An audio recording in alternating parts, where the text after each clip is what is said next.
On the 4th February, Facebook turned 14 years old. Now one of the biggest companies in the world, it's become an everyday fixture of millions of lives the world over. Businesses, too, have found their place from industry giants to the quaint cafe in a tiny town of a few hundred people. So how did one young U.S. student go from coding in his dorm room to the head of one of the most important and influential tech firms in history?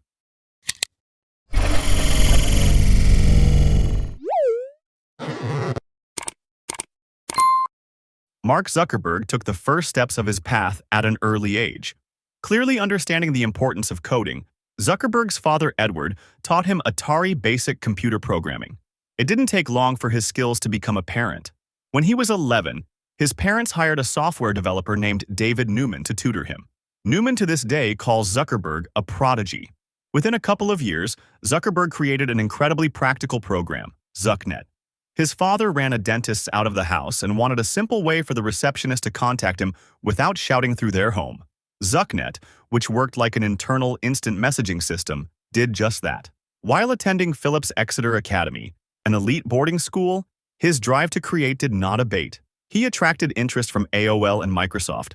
They wanted to buy Synapse, a piece of software that learned a user's music taste through AI and listening habits he created with a friend, and give him a job. Ultimately, he turned it down and set his sights on Harvard. It's here where the origins of Facebook can be found.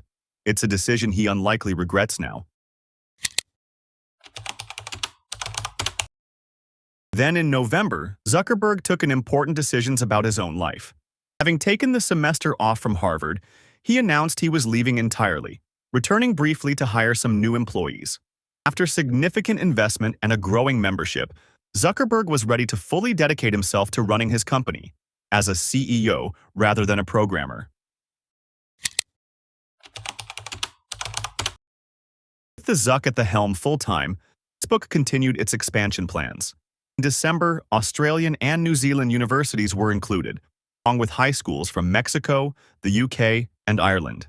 That meant there were now 2,500 colleges and 25,000 high schools with access to Facebook. It wasn't until September 2006 when the platform became open for everyone. Well, anyone over 13 with a valid email address.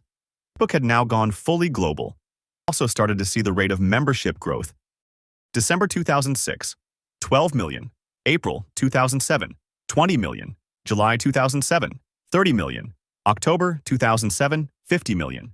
In May 2007, Facebook opened their marketplace, which lets users post classifieds to sell products and services. It also saw the launch of the Facebook Application Developer Platform, opening the gates for developers to create their own applications and games that integrated with Facebook. The platform was also looking beyond personal profiles to how businesses could use the site. By the end of 2007, over 100,000 companies had signed up, with Facebook launching pages for businesses to support this. Already, they're making plans to build on existing ad revenue to make advertising on the platform accessible to even the smallest of businesses. Then in 2008, we see a huge release from Facebook. April 2008 saw Facebook Chat roll out, allow us to more instantly annoy our friends and family. Essentially, the concept is no different to ZuckNet. We also see the people you may know, Facebook Wall, and Facebook Connect released in the same year. Meanwhile, the user count continues to grow. August 2008, 100 million. January 2009, 150 million. February 2009, 175 million. April 2009, 200 million. July 2009, 250 million. September 2009, 300 million. Also saw one of the big Facebook games appear. Bill was released in June 2009 and, despite being a ripoff of a game called Farmtown, became a huge success. In August, it had 10 million daily active users. So much virtual corn. December 2006, 12 million. April 2007, 20 million. July 2007, 30 million. October 2007, 50 million. In May 2007, Facebook opened their marketplace, which lets users post classifieds to sell products and services. It also saw the launch of the Facebook Application Developer Platform, opening the gates for developers to create their own applications and games that integrated with Facebook. The platform was also looking beyond personal profiles to how businesses could use the site. By the end of 2007, over 100,000 companies had signed up, with Facebook launching pages for businesses to support this. Already, they're making plans to build on existing ad revenue to make advertising on the platform accessible to even the smallest of businesses. Then in 2008, we see a huge release from Facebook.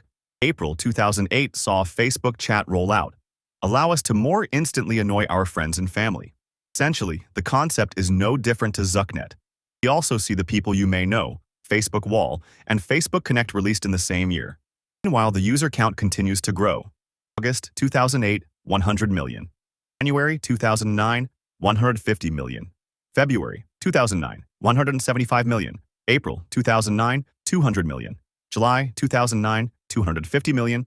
September 2009, 300 million. We saw one of the big Facebook games appear. Farmville was released in June 2009 and, despite being a ripoff of a game called Farmtown, became a huge success. In August, it had 10 daily active users. So much virtual corn.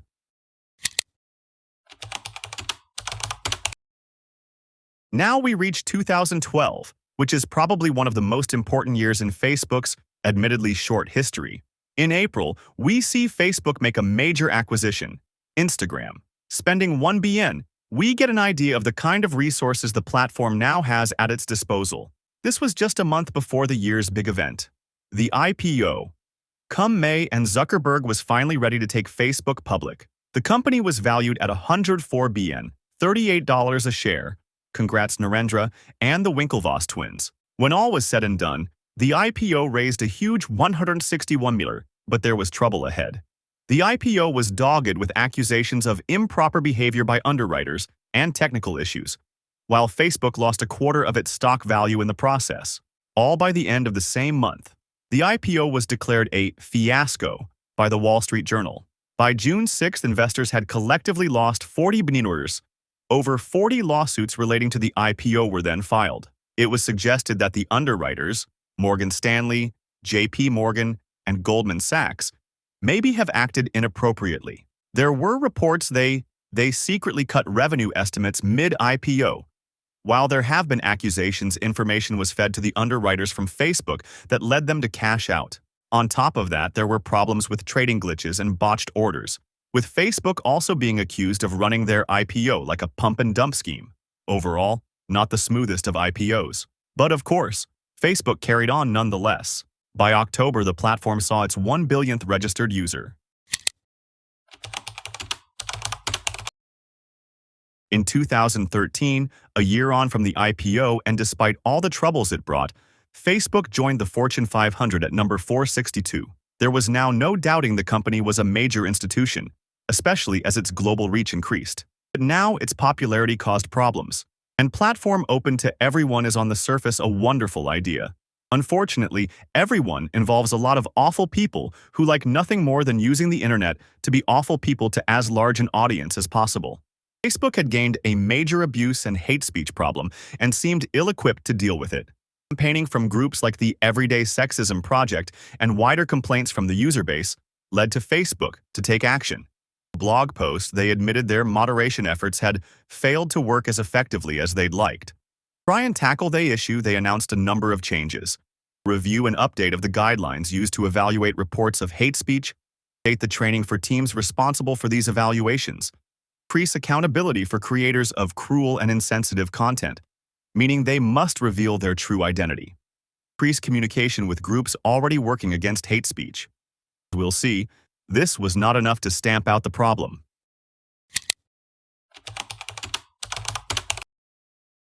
February 2014 saw Facebook's 10-year anniversary. An incredible amount had been achieved since the dorm rooms of Harvard. So what was next? First up were strong mobile figures. Facebook had been a proponent of a good mobile experience for a long time. This paid off with the first 3 months of the year, seeing 1 billion users log into the platform using a mobile device. We also saw another major acquisition. In February 2014, Facebook announced they'd be buying WhatsApp for an incredible $19 billion. While Facebook already had a messaging system, this acquisition gave the access to WhatsApp's younger user base and their overseas users. And the following month, there was another major buy.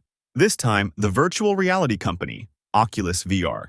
In a post from Zuckerberg, he said the Oculus VR headset would enable even more useful, entertaining, and personal experiences. April saw another big change. Despite owning a technically competing app, Facebook decided to remove Messenger from the main app and make it its own application. This means people who have to download it separately to use it. As of April 2017, Messenger boasts 1.2 billion active users. It wasn't all good, though. In June 2014, it was revealed Facebook had been experimenting on their users. Essentially, the platform chose to show you certain content in an attempt to influence your mood. Unsurprisingly, many were not happy being tested on. After people complained, Facebook agreed to change how they conducted experiments, but didn't make it all the way to apologizing. Meanwhile, Facebook's market capitalization was growing, reaching $200 billion by September and showing the company was still moving forward financially. The year started off with some more strong financial news. Facebook announced that in Q4 2017, they'd seen profits of $700 million, a 34% increase year-on-year. So with the money flowing and acquisitions opening new horizons, things were looking good, except from something dark and horrible appearing in the distance. Before fake news was a common term, it was still an issue. Social platforms, including Facebook, were being flooded with fake news stories and false information on any and all subjects. These were often written by sites trying to drive traffic for ad revenue or to exact some kind of political aim. Either way, the truth was not central to their plans. This was an issue for Facebook, who have gone on and on about how many people use their site regularly. Now, that just advertised millions of people were being exposed to lies on their platform. They decided they had to do something. In January 2015, they announced a new feature allowing users to flag an article as a false news story. If this happened enough, a note would be added for other users saying the article had been flagged as fake, while their algorithm would also factor in reports. As we all know, this didn't exactly work, and fake news stories just became fake news as an entire concept. But it wouldn't be the last attempt from Facebook to tackle the problem. A more positive development was the release of Facebook Reactions. This meant we could now do more than just like a post, letting us add a love, hate, haha, disgust, sad, or wow reaction as well. By no means a major update, it showed how Facebook were still looking at some of their original functions for improvements. Then, in May, Facebook began to roll out instant articles.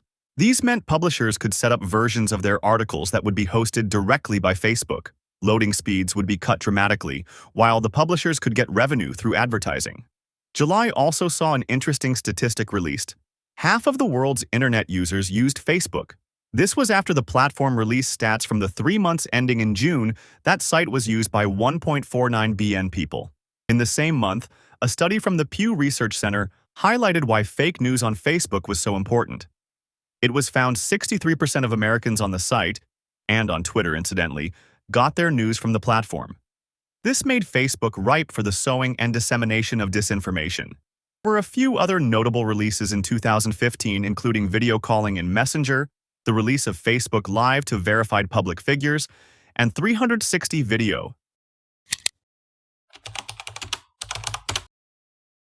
Into 2016, and as the issue of false news stories and hoaxes rumbled on, Facebook announced they now had 1.5 billion daily users, 3M advertisers, and made $369 billion in profit in 2015. Very strong numbers, impossible to argue with. So people took to arguing on their timelines instead. In June, we saw Facebook make a change to its algorithm, and one of the first steps that would hit publishers and companies' organic traffic from the site. They announced that posts from your friends and families would take precedence in your feed. Great for family holiday photos, not so good for news outlets. Then in August, Facebook threw publishers a bone in the form of another algorithm change. Now the platform would judge which stories were informative and then put them in front of people where the piece aligned with their interests. For those producing high-quality journalism, they must have been frustrated that made-up news was still getting so much traction. In the midst of this, Facebook announced a new platform, Workplace. Aimed at organizations, it essentially acted as an internal social platform for companies where employees could communicate with each other. In September, a crisis hit, as it was revealed Facebook had been publishing misleading metrics. It was forced to apologize for miscalculating video views and the amount of time users spent watching them. Timing for a company trying to fight the spread of disinformation on its own platform. By the end of the year, fake news, as in the term, was dominating conversation. After the US elections, you couldn't go an hour without someone saying fake news, and there were claims a lot of it could be found on Facebook. People even went so far as to claim misinformation spread on platforms like it. And Twitter swayed the election in favor of Trump, if not increasing political polarization in the US and beyond. Zuckerberg himself commented on this, rubbishing the idea that Facebook could have influenced the election. Whatever the truth, fake news got far more engagement than traditional media outlets in the run-up to the 2016 presidential elections. By December, Facebook changed their tune a slight. They announced plans to double down on their community reporting functionality, but also announced they'd be working with fact-checking organizations and changing their advertising policies to combat ads promoting fake news. Although just tests, clearly Facebook were worried their reputation had been damaged after a month of negative press. But, as usual, once the financial figures were released for the year, the company showed it wasn't faltering. 2016 saw them bring in over 10 billion in profits, the vast majority through ads, with 1.86 billion people logging in every month. With strong financials bringing in the new year, Facebook's first major announcement of 2017 related to journalism. Unsurprisingly, in an attempt to position itself as a company that wanted proper journalists to succeed, they launched the Facebook Journalism Project, with the aim to establish stronger ties between Facebook and the news industry. The platform would offer up new formats for storytelling, encourage local news, offer journalism training, and teach people how to spot fake news. The first quarter saw a number of updates to the platform too. There were new options to help others access food and shelter in emergencies, reactions added to Messenger, and new suicide prevention tools. But, inevitably, attention came back to fake news. In April 2016, Facebook announced even more plans to tackle the spread of false information. They said they would be taking 3 approaches: disrupting economic incentives, hitting traffic to websites full of fake stories and hoaxes, building new products, ranking changes and continuing user reporting and working with fact-checkers, and helping people make better decisions. The Facebook Journalism Project, and creating a global consortium working to help people spot fake news. Facebook continued to roll out some interesting updates, particularly the release of Facebook Spaces. This VR app allowed you to hang out with your friends in person. This came off the back of more immersive 360 photos and videos released earlier in the year, which worked with VR headsets. Then, again, the platform's user numbers and financials improved. In the first quarter of 2017, Facebook made over 3 billion in profit, a 76% increase year-on-year.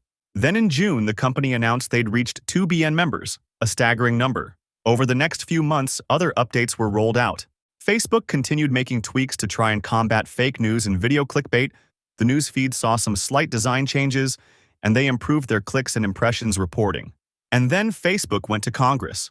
In September 2017, Facebook announced they would provide Congress, who were investigating alleged Russian interference in the 2016 US elections, with ads linked to the Internet Research Agency. It was claimed the Internet Research Agency, a Russia-based organization, that had run 3,000 ads between 2015 and 2017. In October, Facebook detailed in a blog post exactly what was in the ads and some data behind them. They revealed the ads had been seen by 10 million U.S. citizens, with 3 to 5 million seeing them before the election. The subjects they covered ranged from race issues to gun rights. Meanwhile, another old problem came back to the spotlight, although it had never really gone away. In December, Facebook released new tools to deal with harassment. The company said they would be more proactive in preventing unwanted contact, while allowing users to ignore Messenger conversations without having to block the sender. This came after allegations of sexual assault against movie mogul Harvey Weinstein went public in October, and the ensuing Doc Me Too campaign, which spread across the internet. On top of that, a survey released in July 2015 found 57% of women had faced abuse or harassment on Facebook. Clearly, the company saw that more had to be done. In January 2018, Facebook started the year off with a big change, a new algorithm. The news feed would now be even more focused on your family and friends. This meant your own statuses and photos would be seen far more, but it would near kill off organic reach for companies, charities, and organizations. In other words, if you ran a page, you were going to see your reach fall unless you started paying for ads. In some ways, this is a return to the original days of Facebook, before ads were commonplace, and you were just there to post photos of your night out. For people who made money running businesses on Facebook, it could kill their livelihood. The first results on the change weren't positive either. Since the change, Facebook announced that people were spending 5% less time on the platform. Of course, this could be the case of people have to sift through less stuff they're interested in. At this time, it's too early to gauge its success properly. Nevertheless, when things got down to money, Facebook were still on the up. In February 2018, the financial data for 2017 was released. They took 15.9 in profits for 2017, a 56% increase on the previous year. After harassment, privacy issues, and fake news, Facebook was still raking in the cash. Zuckerberg certainly doesn't regret turning down Microsoft and AOL now. With the new algorithm up and running, and good news financially, 2018 was looking to be a strong year for Facebook. There was more experimenting to be done, with Facebook announcing tests of a downvote button to go alongside reactions. But issues over privacy persisted. Over in Europe, it was ruled that Facebook was breaking the law by tracking people across the internet and specifically not being upfront enough about it. Meanwhile, Gizmodo raised concerns about Onavo. Onavo, a VPN tool that allows users to browse the web without your provider knowing where you go, Gizmodo have a good explainer on them here, was bought by Facebook in 2013. In February 2018, Facebook made Onavo accessible within their app under a menu option called Protect. What was the problem with that? Well, Onavo didn't just act as a VPN. It also scooped up data on your activities on the internet and your phone, and sent it all straight to Facebook. For example, that could track your use of apps. Not exactly something people want, but we'll come back to Onavo later. Then, in March 2018, things took a sharp negative turn for Zuckerberg and Facebook. On the 17th March 2018, a story broke. The New York Times and The Guardian reported that data on tens of millions of Facebook users, up to 80 type of them, had been scraped through an app called This Is Your Digital Life. People who use this app not only passed on their own personal information, but that of their Facebook friends too. As more and more people used the app, seemingly for a bit of fun, it soon collected a momentous amount of data. Aside from this being pretty dodgy in itself, the data was then used for political purposes to support various campaigns, including those of Donald Trump and Ted Cruz. It was also used by the Vote Leave, a group that campaigned in support of Brexit. Suddenly, all eyes were on Facebook and Cambridge Analytica, and people were not happy. There were calls for increased regulations around personal data, while many investigated how to remove themselves from Facebook. Which is around Delete Facebook shows just how worried people got. It wasn't bad enough, Facebook also lost 70% off their share price thanks to the scandal, while advertisers were getting cagey and worried. Zuckerberg apologized for the issue and suspended Cambridge Analytica. They ceased operations itself on 1st May, in lieu of apps from the platform to address the problems people raised.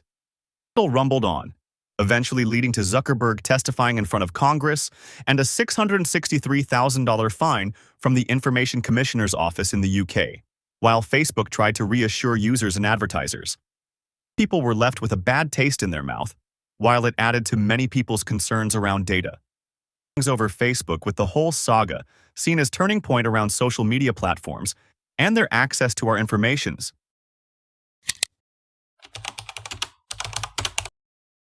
By the end of March, privacy and data concerns were still apparent, along with worries about how Facebook might be used to sway future political events in the future, whether through mined data or fake news and content. It didn't help when the US Congress released data on the ads by the Internet Research Agency, a company backed by Russia between 2015 and 2017. This brought renewed attention to political meddling on the platform. In an attempt to allay fears, Facebook announced in May that it had disabled 1.3 billion fake accounts in the 6 months leading up to March. During this time, their newsroom put out a lot of blog posts around security and privacy too, covering topics such as what data Facebook collects and the information advertisers held on users. May also saw Facebook's developer conference F8 take place, along with Zuckerberg talking up the idea of Facebook being used for good and an increased use of fact-checkers. It was also announced that Facebook would be releasing their own dating service. If Zuckerberg has hoped Facebook's future was looking bright, June started off with a strong reality check. A study from the Pew Research Center found that teenagers were no longer as enthralled by the platform as they once were. Pew found that 51% of people aged between 13 and 17 used Facebook compared to Pew's 2015 study. This was a significant drop, with Facebook losing out to other platforms like Snapchat, Instagram, and YouTube. Meanwhile, security concerns continued unabated. Also, early in June, it was revealed Facebook made 14 million people's private posts public thanks to a bug. A few days before we found out, Facebook had been sharing user data with Chinese companies to inform app design. Amongst this, Facebook was pushing forward in other areas. They announced they would be funding shows from networks like ABC News and CNN that would be published by Facebook Watch, the platform's on-demand video service. They also moved into the game streaming arena with the launch of Facebook GG. Similar to other services like Twitch, Facebook hoped to get in on the success streaming platforms we're seeing. July also saw another data issue, with Facebook suspending Crimson Hexagons, a social listening company, access to their API. While this was reinstated the following month, it served to keep concerns around Facebook and data in people's minds. Facebook earned itself a new record at the end of July 2018, but it wasn't a good one. On the 25th of July, the platform released their 2018 Q2 earnings report. This revealed missed targets on both revenue and global daily active users. Already on the ropes after the privacy and data scandals, this report spooked the market, and Facebook saw the biggest loss of value in a single day than any other company in the history of the US stock market. When it was all said and done, the company had lost around 119 billion in value, with Zuckerberg himself losing 15 billion. Ultimately, though, the report had shown improvements, with revenue increasing by 42% and the number of daily active users up by 22%. So while progress wasn't as strong as hoped, it was more disappointment than failure that was the issue. Then, in September of the same year, Facebook had another security issue. This time, 50 million users were exposed by a vulnerability that allows others to take over their accounts. After months of talk around privacy, this again hit people's trust in Facebook hard.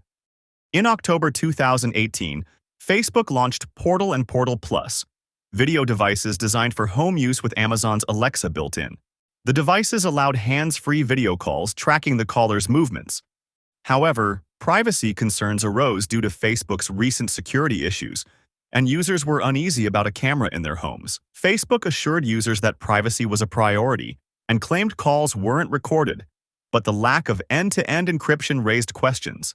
Facebook also admitted that data from Portal could be used for ad targeting, sparking further skepticism just as the devices hit the market in November. Facebook's troubles didn't end there. Later in 2018, reports revealed Facebook had hired PR firm Definers Public Affairs to counter critics, including philanthropist George Soros, who had called Facebook a menace to society. The firm's tactics, reportedly using anti-Semitic narratives against Soros, were widely criticized. Zuckerberg claimed no involvement, while COO Sheryl Sandberg acknowledged some awareness. As if that wasn't enough, December brought another scandal when it was revealed Facebook allowed companies like Netflix and Spotify to access users' private messages. For Facebook, it was a rough way to close an already turbulent year. If you enjoyed this video, check the link in the description to watch the story behind the creation of IKEA.